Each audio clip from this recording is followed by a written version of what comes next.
What's going on? It's True Boxing. I'm doing my post-fight wrap-up of the Marquez versus Bradley. Why am I saying Marquez versus Bradley? Because Marquez lost. But let's get into this fight. The card was pretty decent. You know, I don't know the guy's name. He's the amateur that everybody's all hyped up about. He looked pretty good. Whether he's ready, I heard he's talking about they want him to fight Rigondeaux now.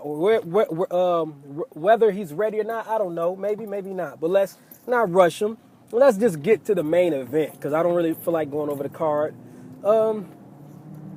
Timothy Bradley versus Juan Manuel Marquez. Now, Juan Manuel Marquez is one of Mexico's best fighters ever. One of my favorite fighters ever. Don't get it twisted. I like Juan Manuel Marquez. I like counterpunches. And if you know me, I'm biased not towards race because somebody just told me that in my inbox I'm biased towards black fighters. I'm biased towards talent.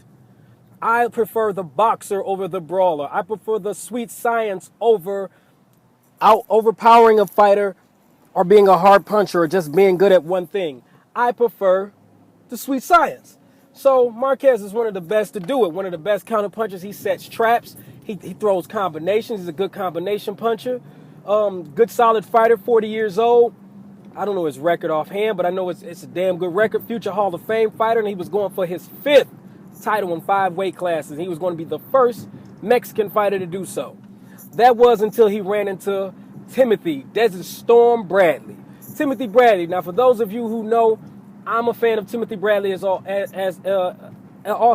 And I didn't do a prediction video because I didn't have the time. And then 2, this is a hard fight to predict.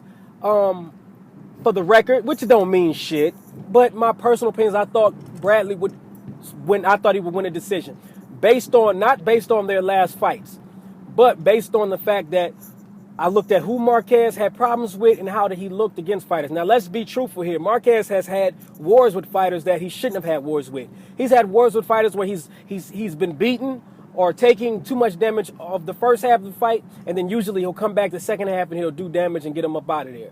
Whereas Bradley doesn't really do that.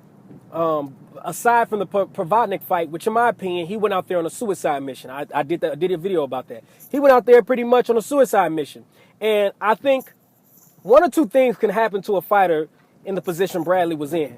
And that is, god damn, man, I hate going over these railroad tracks. I got 20s on my fucking charger and I feel every bump, pause. But aside from, it's 2 things that can happen to a fighter from coming from a fight like that or coming from that place.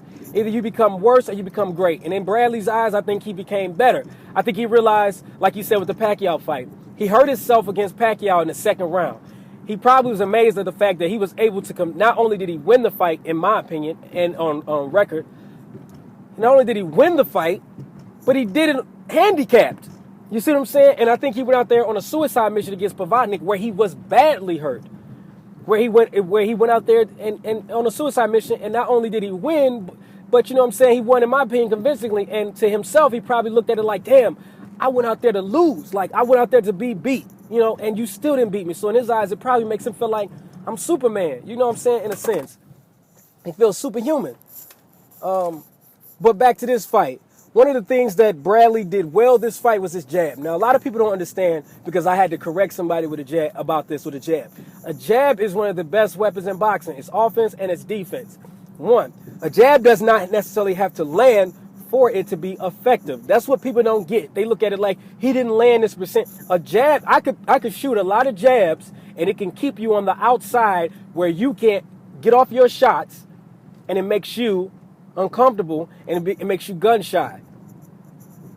A jab could actually land and hurt you and to deter you. A jab is one of the best weapons, and that's what Bradley's jab did. Even though he wasn't landing the jab flush, and a lot of the shots Marquez was picking off, the fact was his jab, he was able to use his jab and move and to spin Marquez to where Marquez could never get set to shoot power shots. Marquez could never get set to use combinations. That's what people don't understand about combinations.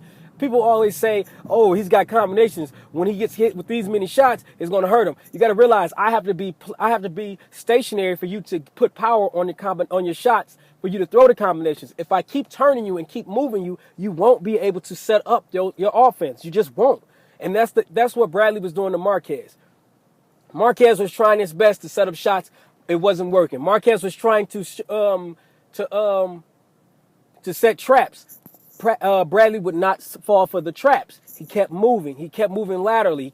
Everything Bradley did was behind his jab. And I have to agree with Roy Jones when he said that Bradley must have looked at the Marquez fight with Mayweather, because Floyd showed you in the blueprint on how to beat Marquez. This is how you beat him. It's not size, it's not power. This is how you beat Marquez.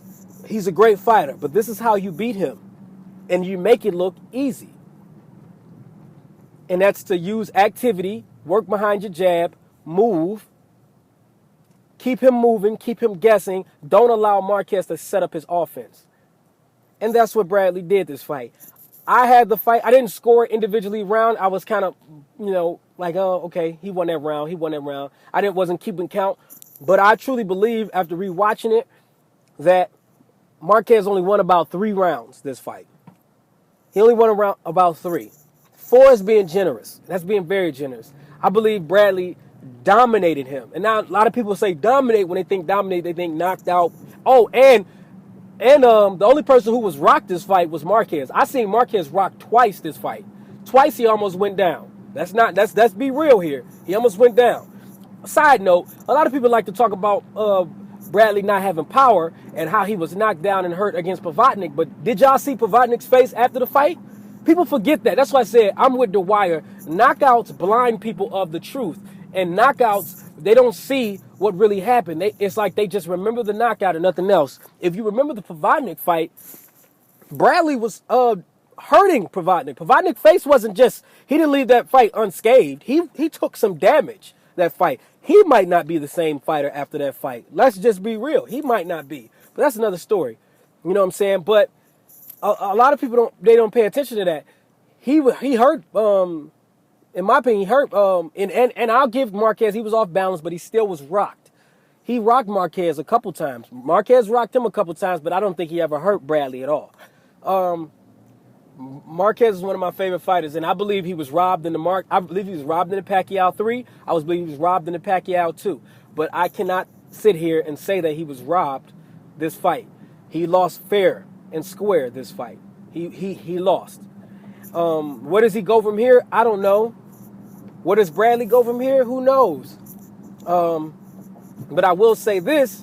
I personally feel like Bob Arum is a piece of shit, and I like the fact that no matter how much Bob Arum wants Bradley to lose, he keeps winning, and he keeps winning. And it's like, I know Bob Arum is probably like, this black bastard, I can't fucking market him. He's fucking winning and fucking beating all my fighters. What the fuck am I going to do with this guy? Fuck. Everybody I put him in the ring with, he wins. Fucking like that Mayweather kid. Oh, well. I'm going to put him in there with Pacquiao again. If he puts him in there with Pacquiao again, he going to beat Pacquiao worse than he beat him the first time. I'm sticking to my story. Bradley deserves his respect. It's amazing how y'all give Canelo, people like him, so much credit. Bradley deserves his respect. How many fighters' O's has he taken? How many fighters has he beaten? The boy deserves his respect. So just cut the bullshit and give him his respect. True Boxing, rate, comment, subscribe. Oh yeah, before I get out of here, I'm finna jump topics again. I'm finna talk about The Walking Dead. If you don't watch The Walking Dead, kill yourself. I don't know what you're doing with your life. It was a scene. I'm gonna ask people, maybe you can give me a pick. You remember when they went to the market yesterday? This is a spoiler alert. And they were saying, yeah, we spotted this fucking this supermarket or Kmart or whatever it is. And it was filled with walkers. So we slit the fence and we put a radio here about 2 weeks ago to draw them out. And I was like, that's a brilliant ass idea. Zombies are stupid. They walk towards the sound. Okay. And then when the sound died, they probably just walked the fuck off into a new sound. Okay. But that got me thinking, why the fuck don't you tie radios to trees, maybe, a quarter mile away from your fucking prison, and do the same thing there? That'll draw the fucking walkers away from your fucking prison. You know what I'm saying? Like they keep saying the walkers are coming to the prison. Put radios like a quarter mile away from the prison and let them just run. And they'll draw the walkers there. But that's just rambling. Rate, comment, subscribe. True Boxing. I'm out. Peace.